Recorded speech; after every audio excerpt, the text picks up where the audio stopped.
गरीब साध साध सब नेक हैं, आप अपनी ठोरे, जो सतलोक ले जाएंगे वो साधु कोई और।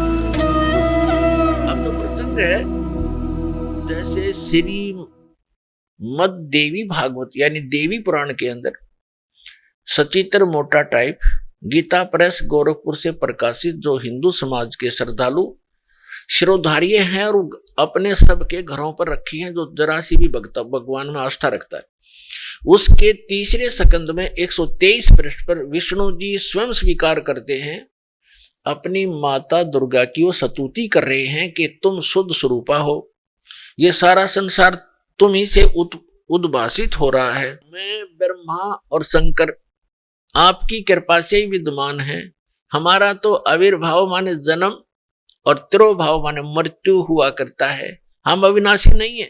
और स्वयं विष्णु जी कह रहे हैं कि आप ही प्रकृति देवी हो।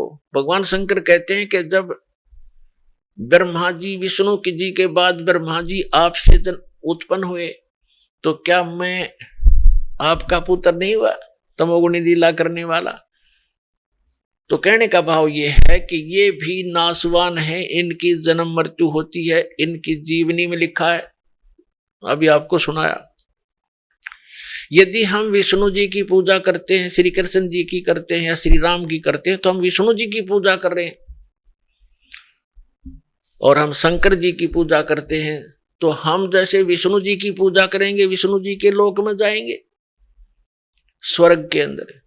उनका स्वर्ग समझो एक रेस्टोरेंट है, प्रत्येक उसके अंदर डिस्ट्रिक्ट के अंदर होता है, प्रत्येक शहर में होते हैं रेस्टोरेंट। वो जैसा शहर जिस तिथि का है उसमें वैसे ही रेस्टोरेंट उपलब्ध होते हैं।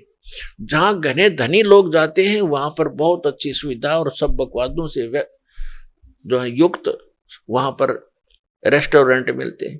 तो जितने ज्यादा पुण्यकर्मी प्राणी होंगे उनको जिस लोक में वो जाएंगे वो अच्छा रेस्टोरेंट देंगे, उनको अच्छी सुविधाएं प्राप्त होंगी, उनकी जेब कटेगी खुद की, पैसे उनके अपने खर्च होते हैं जो रेस्टोरेंटों में जाते हैं। तो पुण्य समाप्त होंगे उन साधकों के, वो समाप्त होते ही फिर नरक के अंदर डाले जाएंगे। क्योंकि जब तक हम पूर्ण परमात्मा सत्य पुरुष की साधना नहीं करते, सत्य गुरु से लेकर सत्य साधना नहीं करते, तब तक हमारी या चलो चलो मिटे नहीं और जन्म मृत्यु सदा बनी रहेगी। और दोनों ही क्रम भोगने पड़ेंगे, तब तक हमने पुण्य भी भोगने पड़ेंगे और पाप भी भोगने पड़ेंगे। पुण्यों के लिए स्वर्ग रेस्टोरेंट है और पाप के लिए नरक वो जेल है, और फिर जन्म मृत्यु सदा बनी रहेगी। तो इसका विकल्प अब पता चला है, इसका अल्टरनेट का पता लग गया है, इसका समाधान हो सकता है। तो हमने ये ग्रहण करना चाहिए और अपना कल्याण कराना चाहिए। अब जो प्रसंग चल रहा है कि गीता ज्ञान दाता कहता है मेरी भी जन्म मृत्यु होती है, अर्जुन तेरी भी होती है। ये ब्रह्मा विष्णु महेश का पिता है और दुर्गा इनकी माता है, ब्रह्मा विष्णु महेश की। श्री दुर्गा जी इनकी माता है और ये सरपुरुष गीता ज्ञानदाता ये काल, ये श्री ब्रह्मा श्री विष्णु श्री शिव जी के पूज्य पिताजी हैं। अब ये भी नासवान, इनका पिता भी नासवान। ये खुद कहता है, अर्जुन गीता ज्ञानदाता कहता है अध्याय नंबर 2 के श्लोक 12 में, गीता अध्याय नंबर 4 के श्लोक 5 और 9 में, गीता अध्याय नंबर 10 के श्लोक नंबर 2 में कि अर्जुन तेरे और मेरे बहुत जन्म हो चुके हैं, तू नहीं जानता मैं जानता हूं। और फिर ये अपनी साधना बताता है और इसलिए ये कहता है कि गीता अध्याय नंबर 18 के श्लोक नंबर 62 में, गीता अध्याय नंबर 15 के श्लोक नंबर 4 में कि अर्जुन तू सर्वभाव से उस परमेश्वर की शरण में जा। कौन से की? उस परम अक्षर ब्रह्म की, उसकी शरण में जा। उसकी कृपा से ही तू परम शांति को और सनातन परम धाम को प्राप्त होगा, उसी परमेश्वर की कृपा से। और जब आपको तत्वदर्शी संत मिल जाए, गीता अध्याय नंबर 15 के श्लोक नंबर 1 से 4 का निष्कर्ष है कि तत्वदर्शी संत की पहचान भी बताई है।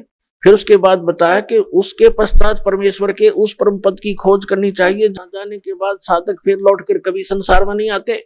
गीता ज्ञानदाता अपनी साधना करने को, अपनी भक्ति करने को भी मना कर रहा है। वो कहता है कि उसी की भक्ति करो जिस परमेश्वर ने सब ब्रह्मांडों की रचना की है, अर्थात जिससे इस संसार रूपी वृक्ष की प्रवृत्ति विस्तार को प्राप्त हुई है, अर्थात जिसने सब ब्रह्मांडों की, पूरे विश्व की रचना की है, असंख्य ब्रह्मांडों की, वही परमात्मा पूज्य है, उसकी पूजा करो। अब प्रसंग चल रहा है श्रीमद् भगवत गीता अध्याय नंबर 4 के श्लोक नंबर 32 में गीता ज्ञानदाता कहता है कि अर्जुन, अभी तक मैंने आपको अध्याय 4 के श्लोक 25 से लेकर 31 तक जो भी साधनाएं बताई वो कंप्लीट नहीं है, वो पूर्ण नहीं है। वो तो उन साधकों की अपनी सोच है कि वो प्रत्येक अपनी साधना जैसी भी कोई कर रहा है उसको पाप नाशक मानकर कर रहा है। यानी पाप नाशक मीन मोक्षदायक, पाप नाश होंगे तभी तो मोक्ष होगा। पाप नाशक जानते हैं, लेकिन अब क्या बताया है चौथे अध्याय के 32वें श्लोक में, यहां पर थोड़ी सी जो अनुवाद करता है, अनुवादक हैं गीता जी के, गड़बड़ कर गए, क्योंकि जहां इनकी बुद्धि ने काम नहीं किया वहां अर्थों का अनर्थ किया इन्होंने। उदाहरण के तौर पर 7वें गीता अध्याय नंबर 7 के श्लोक नंबर 18 में अनुत्तम शब्द है, तो उसका इन्होंने अति उत्तम कर दिया। ये बालक भी ना कर सकता, 4वीं कक्षा 5वीं कक्षा का। अनुत्तम माने अति उत्तम, कोई लिख देगा 0 नंबर आएंगे उसके, और ये 100 के 100 नंबर प्राप्त कर रहे। ये अज्ञानी अनुवादक और ऋषि महर्षि। इसी प्रकार गीता अध्याय नंबर 18 के श्लोक नंबर 66 में एक वर्ज शब्द है। वर्ज का अर्थ जाना होता, आना नहीं होता। जैसे इंग्लिश वर्ड गो है, तो गो का अर्थ आना नहीं हो सकता, जाना ही होता है। कहीं पर भी लिखा हो चाहे इसमें समास और फलाना, ये बकवास है, इनकी अपनी अज्ञानता का प्रमाण है उनका। वो गलत बताते हैं हमारे को कि ऐसे बनता है, ऐसे बनता है। ये इनकी, क्योंकि अज्ञानी व्यक्ति कुछ ना कुछ तकड़मबाजी तो करेगा। तो इस प्रकार इन्होंने अनर्थ कर दिया। यहां पर भी गीता अध्याय नंबर 4 के श्लोक नंबर 32 में एक ब्रह्मणे शब्द है, ब्रह्मणे मुखे, इन्होंने यहां कर दिया। ब्रह्मणे मुखे का अर्थ अनुवादकों ने, सभी ने कर दिया वेद की वाणी में, जबकि यहां करना था सच्चिदानंद घन ब्रह्म की वाणी में। विस्तार के साथ सभी धार्मिक अनुष्ठानों, यज्ञों की जानकारी कही गई है। वो सच्चिदानंद घन ब्रह्म की वाणी में ब्रह्मणे मुखे, ब्रह्मणे का अर्थ होता है बड़ा भगवान। यही ब्रह्मणे शब्द है गीता अध्याय नंबर 17 के श्लोक नंबर 23 में। ओम तत्सत इति निर्देश है ब्रह्मणे त्रिविध समर्थ है। तो वहां ब्रह्मणे शब्द है, तो उस ब्रह्मणे शब्द का वहां उन्होंने सही अनुवाद कर रखा है, सच्चिदानंद घन ब्रह्म कर रखा है। तो यहां भी सच्चिदानंद घन ब्रह्म ही होना चाहिए था। गीता अध्याय नंबर 4 के श्लोक नंबर, हम फिर आते हैं 32 पर। इसमें कहा कि सच्चिदानंद घन ब्रह्म ने अपने मुख कमल से जो वाणी बोली है, यानी वेद प्रमाणित करते हैं क्यों परमात्मा सतलोक से चलकर आता है। दास के पास जो आर्य समाज के जो अनुवादक हैं, आर्य समाज के जो आचार्य हैं और जो महर्षि दयानंद के चेले, उनके द्वारा ही अनुवादित वेद उपलब्ध हैं दास के पास, और आपको बहुत बार रूबरू किए हैं। और यही इन्होंने ही इस कलयुग में वेदों का ठेका ले रखा था कि वेद का विद्वान अगर हुआ है कोई कलयुग में, अब वर्तमान में, तो महर्षि दयानंद हुआ है। और वो परमात्मा को निराकार कहते हैं। तो ये अल्पज्ञ थे, क्योंकि सदग्रंथ तो सदग्रंथ ही हैं। सभी कहते हैं लाल बहुत कीमती होता है, लाल का पता किसी ने ना हो तो उस कथन का भी यूज नहीं, ये मानने का भी यूज नहीं कि लाल कीमती है। और आपके सामने पड़ा और आप कहते हैं कौड़ी है, लाल बता रहे हो आप दूसरे 100 के नोट को, तो वो भी अल्पज्ञता ही है। बेशक थोड़ी बहुत जानकारी है कि कोई ऐसे की बहुमूल्य रत्न है, तो जानकारी भी व्यर्थ है। तो महर्षि दयानंद के साथ ऐसी बनी हुई थी, ऐसे ही नारी समाज के आचार्यों के साथ बनी हुई थी। इन्होंने वेदों का अनुवाद किया, वह तो दया करी दाता ने कुछ ही मंत्रों का इन्होंने सही अनुवाद किया, ना तो सारे का डंगा एक रखा है। तो उसमें क्या लिखा है कि वो परमात्मा ऊपर के लोक में द्यूलोक के तीसरे पृष्ठ पर, तीसरे स्थान पर, तीसरे पोर्शन में विराजमान है, टॉप मोस्ट प्लेस पर। भवनों ऊपरी तिष्ठति, परमात्मा सभी भवनों के ऊपर के भाग में बैठा हुआ है और वहां से गति करके आता, बिजली जैसी गति से, विद्युत की तरह अचानक मिनट सेकंड में आ जाता है। और यहाँ अपने रूप को सरल करके आता, हल्के तेज पुंज का बना कर आता है, दृढ़ भक्तों को मिलता है, अच्छी आत्माओं को मिलता है, उनको अपने से परिचित कराता है, उनको ज्ञान देता है। तो इसी दृष्टिकोण से वो परमात्मा, उसी आधार से उसका नियम है, वो परमात्मा ऐसे आता ही आता है। वो ज्ञान बोलता है, सार्थ ज्ञान देता है, कवियों की तरह आचरण करता है, गाता है, लोकोक्तियों के माध्यम से ज्ञान बताता है, कविताओं के माध्यम से बोलता है, शब्दावलियों के माध्यम से वो ज्ञान देता है। तो उसी आधार से उसी का हिंट है। तो गीता ज्ञानदाता कह रहा है कि जो सच्चिदानंद, गीता अध्याय नंबर 4 के श्लोक नंबर 32 में कहा है कि अर्जुन, यज्ञों की विस्तार के साथ जानकारी सच्चिदानंद घन ब्रह्म यानी ब्रह्मण्य मुखे, सच्चिदानंद घन ब्रह्म के द्वारा अपने मुख कमल से बोली गई अमृतवाणी में विस्तार के साथ कहा गया है। और उसको जानने के बाद सभी कर्मों से, सभी दुखों से तो मुक्त हो जाएगा। वो तत्व ज्ञान है जो सच्चिदानंद घन ब्रह्म ने अपने मुख कमल से बोला है, वो तत्व ज्ञान है, वो सूक्ष्म वेद है। और चौथे अध्याय के 34वें श्लोक में कहा कि उस तत्व ज्ञान को तू तत्वदर्शी संतों के पास जाकर समझ।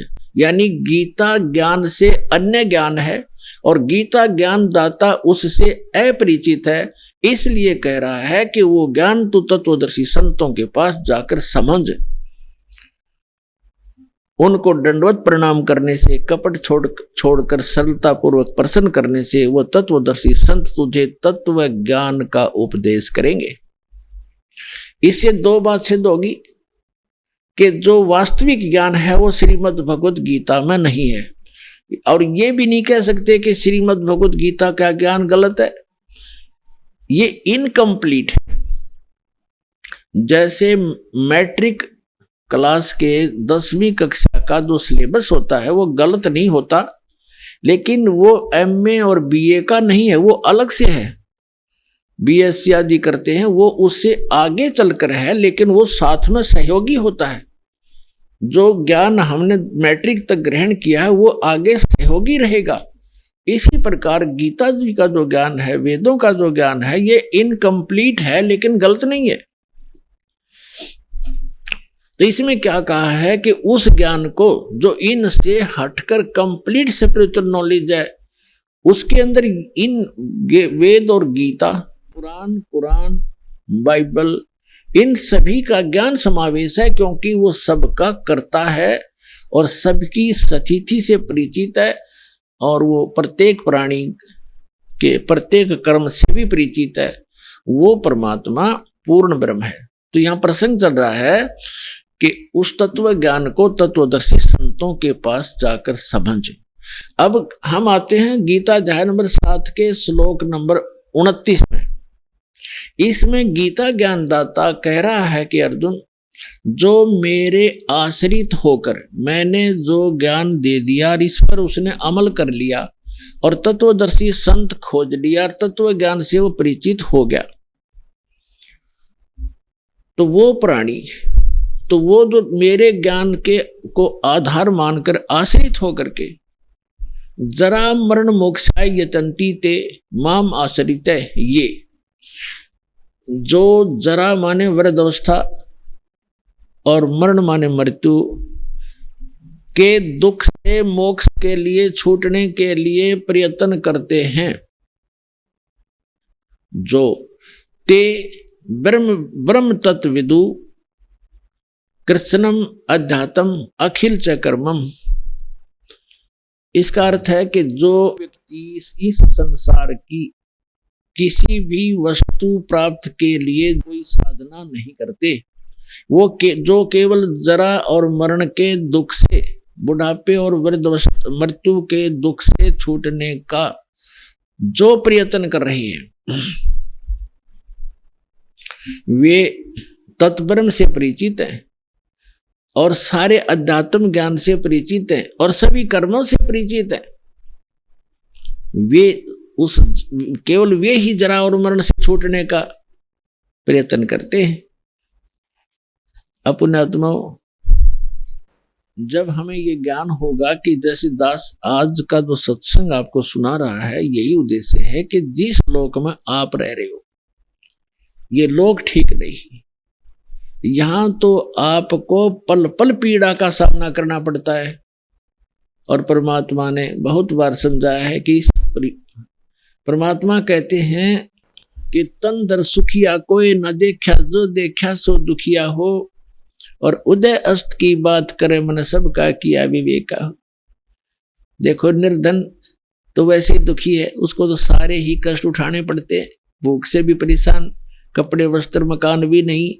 तो परमात्मा कहते हैं तन धर सुखिया कोई ना देखा, जो देखा सो दुखिया हो। और उदय अस्त की बात करें कि ऐसे ऐसे राजा हो गए जिनका सूर्य अस्त हो और सूर्य उदय हो, वहां तक उसका राज हो, यानी पूरी पृथ्वी का शासक भी मैंने देख लिया, और ब्रह्मा विष्णु महेश को भी देख लिया, ये भी सुखी नहीं।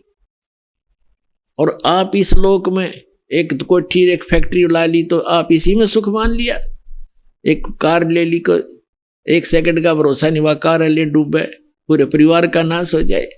तो बिना ज्ञान के डले ढो रहे थे। पुण्यात्माओं, सौभाग्य आपका, आपका जन्म ऐसे समय में हुआ है, धन्य आपके माता पिता जिनसे जन्म हुआ। आपका ऐसे समय में जन्म है और आपको ज्ञान हो रहा है, प्रमाण आपके सामने है, बच्चे से लेकर बूढ़े तक आज शिक्षित है और आसानी से परमात्मा ने ऐसे इंस्ट्रूमेंट बनवा दिए। ये मैन माइंड नहीं है, ये गॉड गिवन माइंड से बनवाए गए हैं ताकि अपने बच्चों को घर बैठे वो संदेश पहुंचा सके और प्रमाणित कर सके, सब सदग्रंथों से आप परिचित हो सके। गीता के यथार्थ विश्लेषण की जानकारी के लिए पढ़ें पुस्तक गीता तेरा ज्ञानामृत।